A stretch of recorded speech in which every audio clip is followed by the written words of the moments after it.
why do I like the millimeter scanner? Mostly on Black Ops 2, it's provided me with a pretty good strategic advantage, as well, maybe at least 50% of the people you go against tend to be the kind of person that sits in a corner, or well, lies down in a corner even, just with the knife, and they'll leap out and stab you just as you're about to plant the bomb, or right after you've planted the bomb, or that they're going to try and camp till last so they can faff around with the stupid little trick shots. But I've found that most forget to put on the cold-blooded perk, so you can see straight through whatever wall that they're hiding behind and spot them easily, often catching quite a few of them. And depending on the gun that you've got, my favourite being the SWAT, you can easily shoot through whatever wall they're behind and kill them quite quickly. A few of the clips in this video will show me doing exactly that. One game on Standoff, I think it was, there was a group of 4 kids who hid in the diner type building, or not kitchen, you could say. And in the voice chat, all you could hear was, "Where is he? He's shooting through the walls. What's going on?"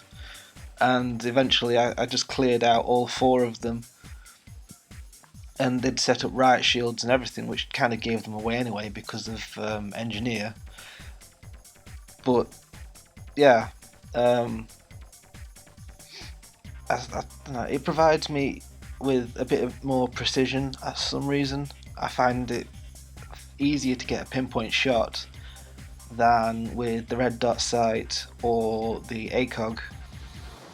I don't know, it's just generally useful. Even if you're not aiming, the sight still scans, and if you're very lucky, you could actually see someone through the millimeter scanner whilst from the hip.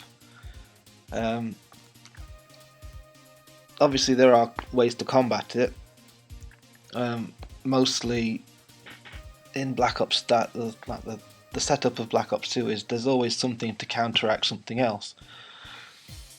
So the cold-blooded perk is the biggest one. Even if someone stood right in front of you or lying in the grass, they won't actually scan and pop up as a silhouette. However, if you were to throw down smoke, or if you've had like a lot of explosions and it's created a lot of dust and smoke, even if they have the cold-blooded perk, they will show up as a solid object, not a person, but say a crate.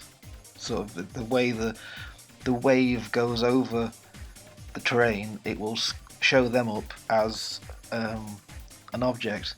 So you can still shoot people even if they've got cold-blooded perk on. So it's like a tactical grenade that can counteract a counter perk, which is quite cool because most people don't understand that. They'll think, "Oh, he's thrown down smoke to disrupt my vision and try and run around or something," and you can just throw it down, walk into the cloud and take down a room if you're good enough,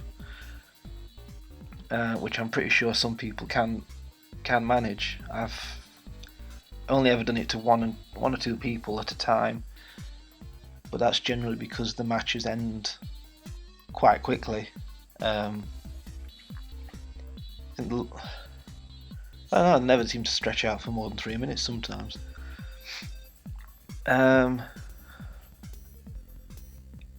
It's not useful with all guns, which is a shame. I can't see it being very useful for submachine guns because you can't pair it with FMJ.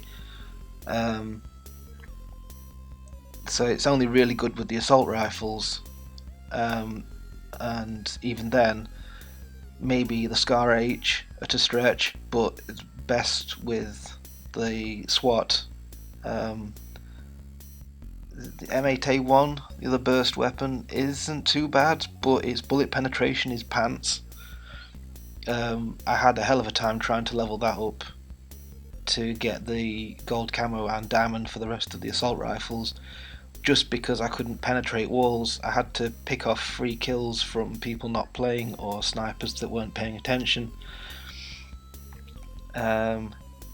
or people poking over riot shields. I got pretty lucky, really.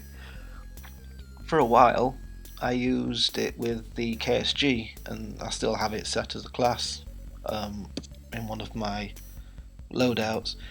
And I think one of the good things about the KSG is it gets the long barrel attachment, so it effectively acts as FMJ. I've shot people from quite a distance with it. Granted, it was a headshot, so the damage you need to deal out is quite minimal, a lot less because it's the head, obviously. But bullet penetration through a wall is mad. You can shoot through quite a thick wall and take people down. Overall, I'd say it was most useful on Nuketown and Hijacked. And well, obviously everyone knows why it's going to be useful on Hijacked, because the boat is made out of polystyrene. It's like pretty much you could fire a bullet from one end of the map and get hit on the other. As far as I don't know, it's probably one of the better of the two gimmick sites, I feel, in Black Ops 2. The target finder is more for people who are blind and derpy, I think, because I mean, if you can't see the target in front of you, then yeah, you really are that bad. If you need someone to hold your hand and say, "There's someone,"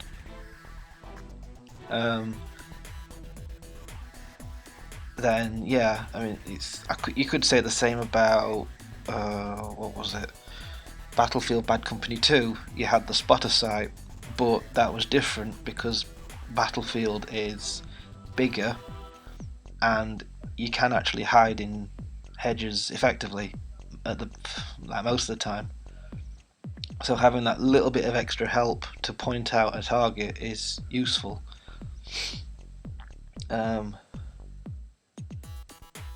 However, I would say the target finder is better than I forget its name now.